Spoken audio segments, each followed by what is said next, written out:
Ahoj, tady Jenny a chci vám říct svůj story time o tom, jak jsem dávala výpověď o sebe v práci. Výpověď v práci jsem dávala z minuty na minutu z důvodu toho, že můj šéf mě šikanoval psychicky i fyzicky, prostě jako úplně celkově mě deptala tak. A jsem si to zjišťovala, podle zákona jsem prostě mohla odejít z minuty na minutu. A ještě jsem měla dostat odškodnění. Protože to trvalo díl než měsíc. Vlastně, no, víc než měsíc.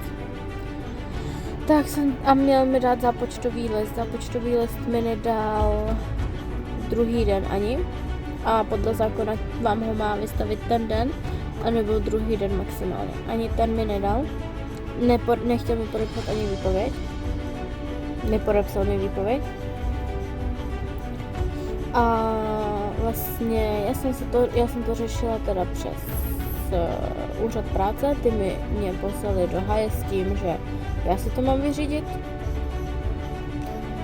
Pak jsem teda volala na ČOIku, ty mě přesměrovali, že tyhle ty se s tím nezaobírají,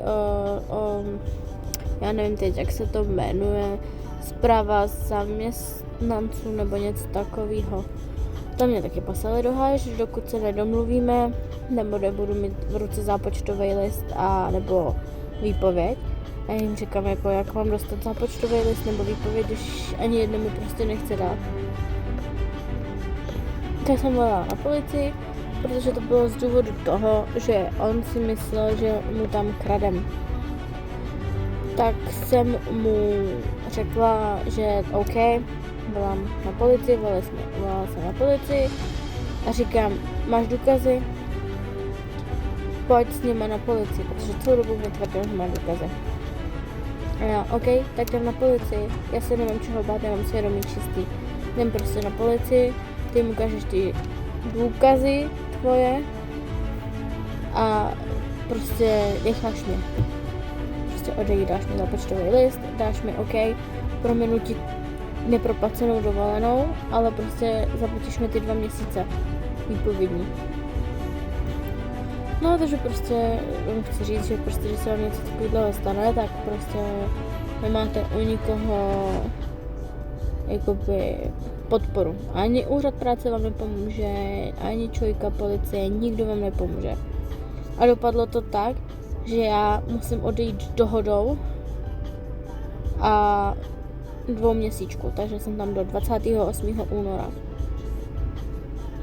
A teďko vlastně celou dobu jakože OK, všechno v pohodě, dobrý. A teď jako, no tak brigádně. Ve skutečnosti si to všechno vymyslel, protože mě chtěl vyštípat jenom kvůli tomu, že jsem tam byla jediná na hlavní pracovní poměr a on nechtěl za mě platit zdravotní a sociální, tak proto si to všechno vymyslel. Takže teďko mu to vlastně jako vyhovuje. A já jak idiot musím chodit prostě 2 měsíce do práce, kde úplně mám každý den prostě nějaký stres nebo něco prostě. Prostě tak.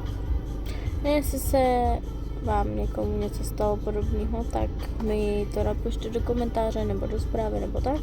Nebo jestli máte nějaké jiné zkušenosti nebo byste mi něco poradili, co mám dělat, tak budu ráda. Tak bye.